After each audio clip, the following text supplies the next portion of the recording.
When I sin and go to God, ask forgiveness, ask God to clean my sin with your precious blood. Help me not to do that sin again, and then I will be fine for some days. After some days, I commit the same sin and ask the God same type of forgiveness. I recognize that I am in a circle doing sin, asking forgiveness. Brother, I want to come out from that circle. Yeah, please come out of that circle, and you read victory over sin. ఇక్కడ ప్రశ్న ఏంటంటే, నేను దేవుని యొక్క ప్రశస్త రక్తంలో కడగబడ్డాను, నేను ఒక పాపం చేశాను, ఒప్పుకున్నాను, అయితే దేవుడు క్షమించాడు, తిరిగి మళ్ళీ అదే పాపాన్ని చేస్తూ మళ్ళీ తిరిగి అదే పాపం చేయడంలో ఒక వృత్తంలో నేను తిరుగుతా ఉన్నట్టు అనిపిస్తా ఉంది. దాన్ని ఏం చేయాలి? Physics students know sine wave.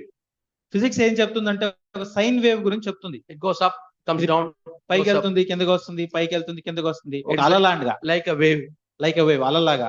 Some times our life is like this. మన జీవితం కూడా ఇలాగే ఉంటది. But when you are sincere, కాదు, మీరు నిజాయితీగా ఉంటే, you know the axis of this wave, ఈ యొక్క అలకి మధ్యలో ఒక లైన్ ఉంటుంది. God lifts that. ఆ లైన్ ని పట్టుకుంటాడు అన్నమాట దేవుడు పైకి ఇలా. Now also it looks like a sine wave. ఇప్పటికి కూడా అది ఎలా అంటే పడుతూ లేస్తున్నట్టే ఉంటది, going up and down. కాకపోతే పైకి కిందకి. But after some time you are growing. కొన్ని రోజుల తర్వాత మీరు చూసుకుంటే వెనక్కి తిరిగి ఉన్న స్థితిని కంటే పైన ఉంటారు. Our growth is not like a straight line. ఇది మన ఎదుగుదల అనేది ఒక సరళమైన రేఖగా ఉండదు. అన్నిసార్లు it goes, ఒకసారి పైకి వెళ్తుంది, fall, కిందకి వస్తుంది, goes, పైకి వెళ్తుంది, fall, కిందకి వస్తుంది, goes. పైకి వెళ్తుంది, కిందకి వస్తుంది. So your fall is very short, but your growth is long. అయితే ఇప్పుడు ఇక్కడ మీరు గమనించినట్లయితే మీ పడిపోవడం అనేది చిన్నగా ఉంటుంది. And after that, that fall will come and disappear. So ఈ పడిపోవడం అనేది చిన్నగా ఉంటుంది, రిజపేర్ అయిపోయి అక్కడ నుంచి స్ట్రైట్ గా కనిపిస్తుంది. So don't lose heart, you can overcome sin.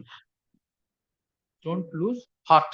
Okay, హృదయాన్ని కోల్పోవద్దు, దాన్ని మనం నిరుత్సాహపడకుండా మనం ప్రయత్నించాలి.